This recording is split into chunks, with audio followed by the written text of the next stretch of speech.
It's a remarkable story, really. There's so much we could talk about, so many aspects of this Christmas story. We could talk about the angels. We could talk about the shepherds. We could talk about the Magi, the star. We could talk about the manger. We could talk about how the political circumstances were such that they had to make this arduous journey of 80 miles from Nazareth to Bethlehem, and how difficult that must have been for a late-stage pregnancy. But you know all of this. Why, you've heard the story since you've grown up. You know how the story goes. But maybe more importantly tonight, see, you know that this is not a night for words. This is a moment for an experience. If I have one thing in my heart tonight, it is this: that when you leave this room, this sanctuary, this church, and you go out into the night, that you will take this story with you as though it were your story. And I think in order for us to accomplish that tonight, we're going to have to do something. We're going to have to make this more than just words tonight. We're going to have to make it an experience. Now, maybe when you sat down tonight, you might have sat on something. Those are called light sticks and jingle bells. And all of us have them. And I hope that there's one around you because, well, to be honest about it, you're going to need one tonight. Because if all we do tonight is listen to me talk, I'll bet you 5 minutes after you leave this sanctuary, you will have a hard time remembering.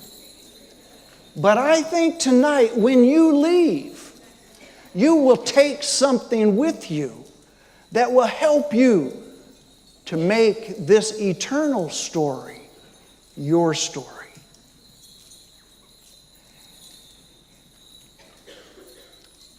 Well, the trustees have told me that they guarantee they'll double your money back if you don't. Now they really will call for a special congregational meeting. I think it's likely that when you leave tonight, and I'll tell you as we go along, I think it's possible that this story you've heard so many times will become your story. We begin with the ancient Israelites who were held captive and ruled by others. They had become a defeated and persecuted people. They had hardly known a time in their history when they were free. And their longing, you see, was to direct their own lives. It was to keep what they had earned. It was to worship a God that they had known. But others kept making war with them and destroying everything they had built. They took their possessions. They took their money. They took their families, and they even took their lives. And if that wasn't enough, they even took their God and their sacred ways of worship. That's exactly right. And they forced them to serve other gods. Well, it was into that frightening and terrible time that Isaiah wrote his words that you're familiar with. The people who walk in darkness have seen a great light. On them the light has dawned. For unto us a child is born.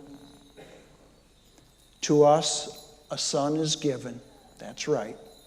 And the government will be upon his shoulders. And he will be called Wonderful Counselor, Mighty God, Everlasting Father, Prince of Peace. In these words, the Israelites had seen a flicker of hope. The promise that God would provide for them. They would know the freedom that the light would bring. Some of you have a light stick in your seat. Take your light stick and crack it. You know how to do this. In fact, these large ones you can crack 3 or 4 times. And look what happens. That whole stick lights up. And then shake it a little bit. Mix those chemicals. That's exactly, I wish I had a video. Somebody pull out your phone and take a video. And when it gets light like this, hold it up, hold it high. And let the whole world see that the light of the world has come. Oh, you've got it now. You've got it. Now, don't you all worry. I know some of you only have a bell. We'll get there. We're not there yet. We've got people who were saying, you know what, we've come tonight because the light of the world has arrived. We've been waiting for weeks, but tonight he is here among us. He is Emmanuel. You see the interesting thing about these light sticks? The interesting thing about light is that the darkness cannot overcome it. Light always prevails over darkness. It did for the Israelites, and it will for you too. I guarantee you. The story of Jesus' birth begins with ordinary people in a town of no special consequence, Denny. Joseph and Mary are just an ordinary peasant couple who have come to Bethlehem on their way to register for the census in the city of their ancestry as required by Roman order. The number of people traveling has swelled that little city to multiple times its capacity to house everyone. Mary is 9 months pregnant. Ladies, you remember what that was like? We don't have to go there. But I'm just saying, she was exhausted. And she had made this dangerous and difficult journey from Nazareth, 80 miles south to Bethlehem. She may have ridden on a donkey. But let me ask you, have you ever ridden on a donkey 9 months pregnant? It wasn't easy. You have? It was not easy.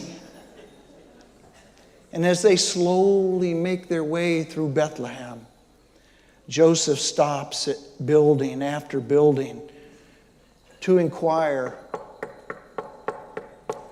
if there is any space for them to rest for the night. Time and time again, he's told that there's no room. Finally, an innkeeper notices Mary's condition and offers shelter in a stable. At this point, anything is welcome. Her labor pains have begun. But there was no comfortable bed, hardly a clean space. There was no doctor to assist, not even a proper cradle. It was just the two of them in a lonely little stable A poor couple doing the best they could under very trying circumstances. And with that,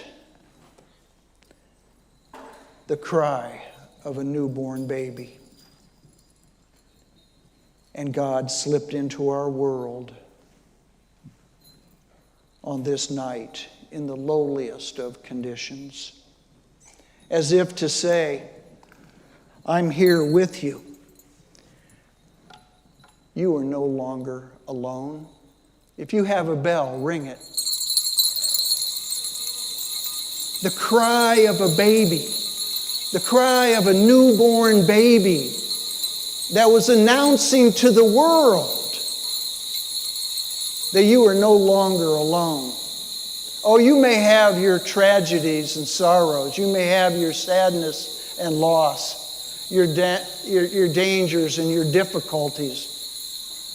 But this bell says the cry of a baby announced that you will not go through that alone.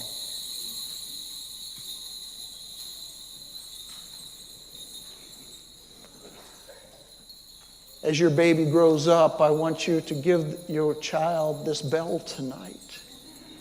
And I want you to teach that precious little child about the cry of another baby. A baby who cried out because he loved your baby so much that there was nothing he wouldn't do.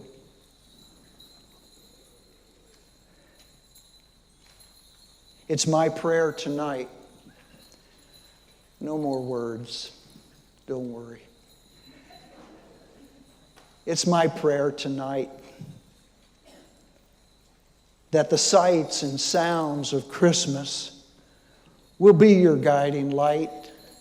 It will be your beckoning call to light your way through the darkness. And I guarantee you, we all face the darkness. And to remind you that one day, a baby cried out for you. His name, interestingly, was Emmanuel, God with us. May this night be the night you finally understand. The night you finally understand how much you are loved and how far God is willing to go to take your hand in His. And when you do, we're all going to join hands as a human race. And together we'll sing the songs of Christmas joy. And then we'll go and share the love of God with all the world. When you leave this sanctuary tonight and you go out into the darkness, let the light shine. Stop for a moment and wave it around and let the world know that He is the light of the world. And if you have a bell, ring it. Ring it when you go out the door and let the world know that He has arrived, that He's here for you and He's here for them as well. Did I tell you how much I enjoy being here with you tonight? Did I tell you that?